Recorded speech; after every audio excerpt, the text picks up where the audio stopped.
ওম অখণ্ড সংহিতা বা শ্রী শ্রী স্বামী স্বরূপানন্দ পরমহংসদেবের উপদেশ বাণী একাদশ খণ্ড। সর্বক্ষণ নাম করো। যাইবার কালে সমাগত যুবকদের শ্রী শ্রী বাবামণি উপদেশ দিলেন, জীবনের সাংসারিক লক্ষ্য তোমাদের যারই যা হোক, সর্বদা ভগবানের নামে লেগে থাকো। নাম করো মুখে, মনে, শ্বাসে, হৃদস্পন্দনে, যখন যেভাবে সুবিধা তখন সেইভাবে। শারীরিক কর্তব্যসমূহ তো অভ্যাসের ফলে আপনা আপনি হইতে থাকিবে, সুতরাং মনকে তুমি নামে লাগিয়ে রাখতে কেন পারবে না? কর্মে বা বিশ্রামে, দানে বা সংগ্রামে, শয়নে বা জাগরণে সর্বক্ষণ তার নাম করবে। সর্বাবস্থায় নাম করো। শ্রী শ্রী বাবামণি বলিলেন, সর্বাবস্থায় তাঁর নাম করো।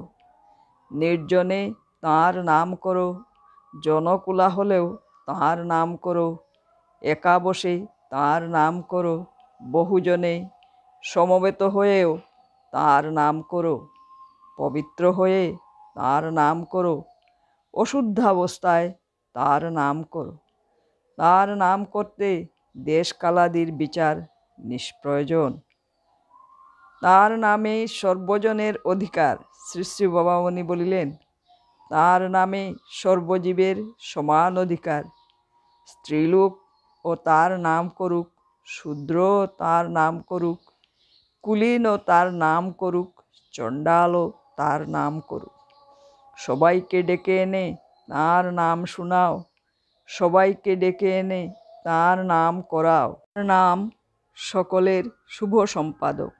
শ্রী শ্রী বাবামণি বলিলেন, তাঁর নামের ভিতর দিয়ে সর্বজীবের কুশল কামনা করো। যারা তাকে মানে না, যারা তাঁর নাম বিশ্বাস করে না, তাদেরও কুশলের জন্য তাঁর নাম করো।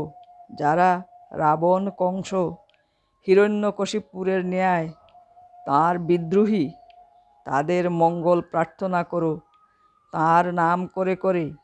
জগতে যে যাই হোক, তাঁর নাম সকলের শুভ সম্পাদক। চট্টগ্রাম যাত্রা। নৌকা ছাড়িয়া দিল শ্রী শ্রী বাবামণি। নৌকা মধ্যে পত্র লিখিতে বসিয়া গেলেন। সন্ধ্যার সামান্য আগে নৌকা আখাউড়া পৌঁছিল। স্টেশনটায় আলোর সুবন্দোবস্ত নাই। শ্রী শ্রী বাবামণি প্ল্যাটফর্মের এক প্রান্তে বসিয়া সুটকেসের উপরে একসঙ্গে 3টি মোমবাতি ধরাইয়া পত্রের জবাব লিখিতে লাগিলেন। রাত্রি 9:30টায় চট্টগ্রামগামী ট্রেন আসিল। RMSের চিঠির বাক্সে পঞ্জীকৃত পত্র ফেলিয়া দিয়া শ্রী শ্রী বাবামণি ট্রেনে চাপিলেন। চট্টগ্রাম, 20শে চৈত্র 1340 বাংলা। সর্বশ্রেষ্ঠ মহাপুরুষ শ্রী শ্রী বাবামণি চট্টগ্রাম গিয়াছেন। চট্টগ্রাম জেলায় যে কোনো মত প্রচারের বড় সহজে প্রতিষ্ঠা লাভ ঘটে। একদল যুবক ও যুবতী কর্মঠ বাহু লইয়া সেই মত প্রচারকের পৃষ্ঠপোষণে লাগিয়া যায় এবং এভাবে একটা শহরের মধ্যে জনা 5-6 মহাপুরুষের অবতার কল্প প্রতিষ্ঠা হইয়াছে। ভক্তগণের আহ্বানে শ্রী শ্রী বাবামণি খাতুনগঞ্জ শ্রীযুক্ত নবীনচন্দ্রদেবের গদিতে বসিয়া আছেন। একজন প্রশ্ন করিলেন, বর্তমান বাংলার সর্বশ্রেষ্ঠ মহাপুরুষকে? শ্রী শ্রী বাবামণি হাসিয়া বললেন, কেন বাবা, তুমি? প্রশ্নকর্তা, আমি তো একজন কীটাণু কীটতুল্য নগণ্য গৃহী, আমি কি করে মহাপুরুষ হব? শ্রী শ্রী বাবামণি বলিলেন, গৃহীরা বড় বড় মহাপুরুষদের জন্মদাতা হতে পারেন, আর নিজেরা মহাপুরুষ হতে পারবেন না।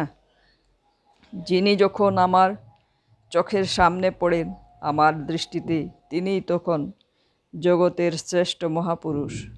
তুমি কি বাবা জানো যে কত অমূল্য রত্নরাজি তোমার ভিতরে লুক্কায়িত আছে? নিজের অন্তরের খনি খনন করো, ভিতরের সঞ্চিত রত্নাবলী উদ্ধার করো। তখন বুঝবে আমি তোমাকেই কেন সর্বশ্রেষ্ঠ মহাপুরুষ বলে মনে করছি। ভিতর বাহির করিয়া এক, নিজের মূরতি খুঁজিয়া দেখ। অবজ্ঞা নয়, প্রতীক্ষা। চট্টগ্রাম জেলাতে শ্রী শ্রী বাবামণি সযত্নে আত্মগোপন করিয়া চলিয়াছেন। সাধারণে আত্মপ্রকাশ করেন নাই, একটি সভাস্থলেও বক্তৃতা দেন নাই, কিংবা যে স্থানে গেলেই সর্বসাধারণের সঙ্গে পরিচয় বৃদ্ধি পাইবার সম্ভাবনা, সে স্থানে গমন করেন নাই। এই বিষয়ে উল্লেখ করিয়া একজন প্রশ্ন করিলেন, আপনি চট্টগ্রাম জেলাকে অত অবজ্ঞা কেন করছেন? আপনার উপর এই জেলার কি কোনো দাবি নেই? শ্রী শ্রী বাবামণি হাসিয়া বলিলেন, অবজ্ঞা নয় বাছা, প্রতীক্ষা করছি।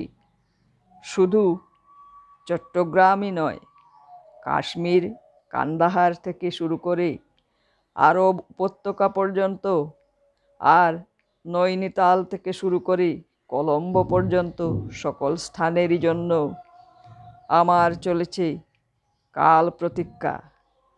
এখন যে যে মতে, যে যে পথে চলতে পারে চলুক।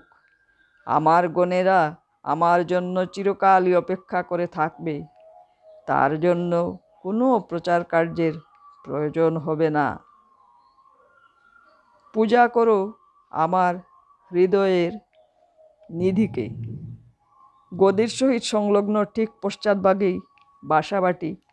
সায়ংকালে একটি মহিলা ও কয়েকটি কন্যা আসিয়া পুষ্পবিল্লপত্রাদি দিয়া শ্রী শ্রী বাবামণির পূজা করিলেন এবং ধূপধুনা দিয়া আরতি করিলেন। শ্রী শ্রী বাবামণি বললেন, আমাকে পূজা করে কি হবে মা? পূজা করো তোমরা আমার হৃদয়ের নিধিকে।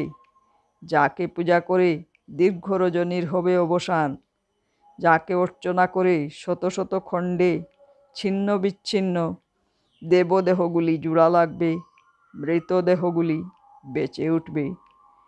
শরীরের এক অঙ্গের সাথে অন্য অঙ্গের সম্পর্ক যে ছোট বড়র নয়, পরন্তু অবিচ্ছেদ্যতার, সে কথা এই আত্মবিস্মৃত জাতি বুঝবে। মহিলারা কথাগুলি বুঝিলেন কি না বুঝা গেল না। তাহারা বরং আরও অধিক পরিমাণে ঘটা করিয়া পূজা শুরু করিলেন। হরি ওম।